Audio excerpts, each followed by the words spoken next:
The World Health Organization says Africa might not be vaccinated up to 70% until August of 2024. So far, only 6 African nations have hit the year-end target of 40% fully vaccinated, and only 20 nations have hit the 10% mark. Dr. Patrick Soon-Shiong has a plan to help. The South African-born bioscientist is investing in a COVID-19 and cancer vaccine centre in Botswana. He joins me now. Always good to see you, sir. Very grateful you've given us time. The reality is, and let's not sort of discuss sort of just how bad the situation is. Let's focus on how you make it better. How quickly can you make it better?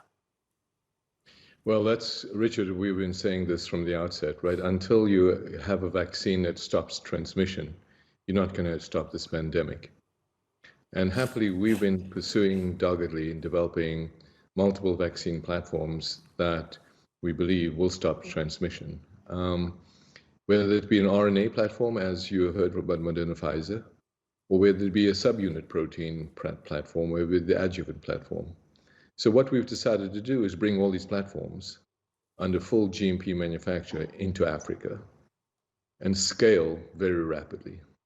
So quietly we've been doing this, and now we're there, both in South Africa and in Botswana. Manufacturing plants will be stood up very quickly and know-how transferred. And we're basically in phase 3 already, close to phase 3 next week in South Africa now. So these are your own vaccines. These are not manufacturing under license or otherwise of others. Absolutely. So the idea was for us to generate a freedom to operate of multiple vaccine platforms. So we partnered together with Baylor Medical College that has their vaccine now in India. We've taken that on. We've taken on a vaccine that was developed by IDRI, and we've taken our own vaccines.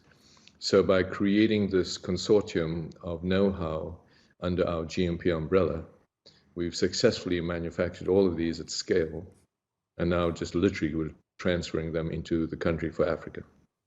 How many, realistically, do you believe vaccine doses do you believe you can make next year? So the opportunity, we've actually pragmatically chosen platforms that not only could be scaled into the hundreds of millions of doses, but more importantly, drive T cells, and most importantly, break the cold chain barrier. So these vaccines could be delivered at room temperature and scaled to hundreds of millions of doses. Right, but then you get the complexity. Omicron has shown us. I mean, no one really knows, and we're all scrabbling around. We know sort of it's not as efficacious with 2, but if you have a booster, it's better. So all these vaccines that you are planning to manufacture and deliver, pretty much from day one, you're going to be tweaking and changing. No, that's not true. And see, this is exactly the fallacy and the frustration of mine. We've been saying since 2020, you know, with the funding of the NIH and BARDA, our vaccine was one of the few to show that it was completely breaks transmission. It kills the virus. It kills the virus in the nose and lungs, and it works on T cells. I've been saying and screaming on top of my lungs that unless you have a vaccine that is not just antibody dependent, because the virus will mutate against the vaccine and you create typhoid Marys, and now Omicron has proven that.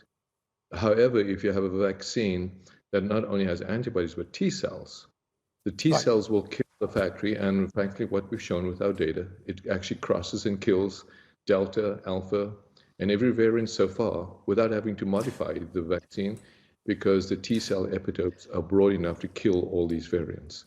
Patrick, when do you think, I mean, this is not going to be over in a sense of a, of a movie. It will come to an end with the final screen. When do you think, though, we will be in a position that we're not worried about it?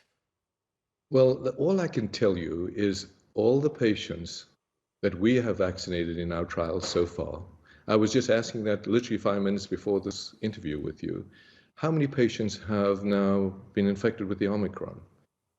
And obviously we have some patients on placebo, so we don't really know the full number. But I can tell you so far, out of the 60, maybe 60 or 70 participants, I know of only maybe 2 or 3 that have been infected since.